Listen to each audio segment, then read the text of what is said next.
శ్రీ గురుభ్యో నమః. విశుక్ర ప్రాణహరణ వారాహి వీర్యనందిత.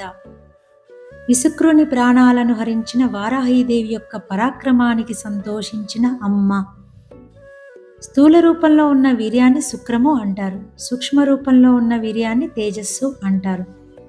వీర్యాన్ని ఆంగ్ల వైద్యులు వ్యర్థ పదార్థంగా చెబుతారు కానీ ఆయుర్వేద యోగశాస్త్ర రీత్యా అది తేజో విశేషము. శుక్రుడు అంటే జీవసృష్టికి ఆధారమైనవాడు. విశుక్రుడు అంటే కామ వికారాలను కలిగించే వ్యభిచార ప్రవృత్తిని కలిగించేవాడు. కామాన్ని జయించాలంటే దండాన్ని చేబూనిన వారాహి అనుగ్రహం వల్లనే సాధ్యం. దండము అంటే మనలోని వెన్నుముక. ఈ శుక్రాన్ని అధోమార్గం పట్టించకుండా వెన్నుముక వెంబడి ఉండే షట్చక్ర కుండలిని యోగ మార్గం ద్వారా ఊర్ధ్వగతిని పట్టించినప్పుడు ఈ విశుక్రుని అంతం జరుగుతుంది. వరాహం అంటే వర ప్లస్ అహం, శ్రేష్టమైన అహం.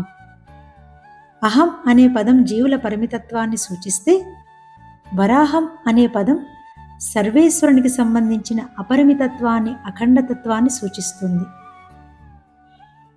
అమ్మవారి సైన్యంలో ప్రధానమైన దేవత వారాహి, సర్వ సైన్యాధ్యక్షురాలు. భండాసురుని సైన్యంలో ప్రధానమైన వాడు విశుక్రుడు. భండాసురుని కుడిభుజం నుండి పుట్టినవాడు కాబట్టి భండాసురునికి కుడిభుజమైన విశుక్రుడిని సర్వసైన్యాధ్యక్షురాలైన వారాహి అంతం చేయడమే సమంజసం. వారాహి అనుగ్రహం వల్ల శుక్రాన్ని కామసుఖం కోసం కాకుండా ఆత్మసుఖం కోసం వినియోగం చేయగలుగుతావు. ఏదో కోరిక తీరడం తృప్తి కాదు, ఏ కోరిక లేకపోవడం నిజమైన తృప్తి. అటువంటి తృప్తిని వారాహి ఇస్తుంది. బలం కలిగినవాడు ఈ విశ్వాన్ని తనదిగా చేసుకోగలుగుతాడు. ఇక్కడ బలం అంటే భుజబలం కాదు, ఆత్మబలం. ఆత్మసాక్షాత్కారం గనక కలిగినట్లయితే ప్రపంచానికి తనకి భేదం లేదు అని తెలుసుకుంటాడు. విశ్వమే ఆత్మగా గోచరిస్తుంది.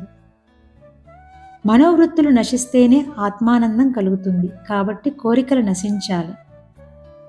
వారాహి ఇంట్లో ఉన్నా, వారాహికి రోజు నమస్కారం చేస్తున్నా ఇల్లు ఎంతో సంతోషంగా ఉంటుంది. కామనలు పెరగకుండా, మీ తేజస్సు నష్టపోకుండా రక్షిస్తుంది.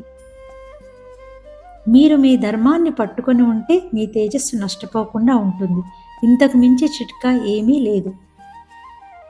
సుఖం రానివ్వండి, దుఃఖం రానివ్వండి, నీ ధర్మాన్ని వదలకుండా పట్టుకొని ఉంటే పరమపదం చేరగలవు. వ్యక్తి ఏ ఆశ్రమంలో ఉన్నాడు అనేది ప్రధానం కాదు, ఆ ఆశ్రమ ధర్మాన్ని పట్టుకొని ఉన్నాడా లేదా అనేది ప్రధానం. నీ ధర్మం నీకు తెలియకపోవడమే అజ్ఞానం. ఇతరుల ధర్మం నీకు తెలియకపోవడం అజ్ఞానం కాదు. ధర్మంతో ముడిపడి ఉన్న కామ అర్థాలు నిన్ను మోక్షం వైపుకు తీసుకెళ్తాయి. అందుకు సహాయం చేసేది వారాహి.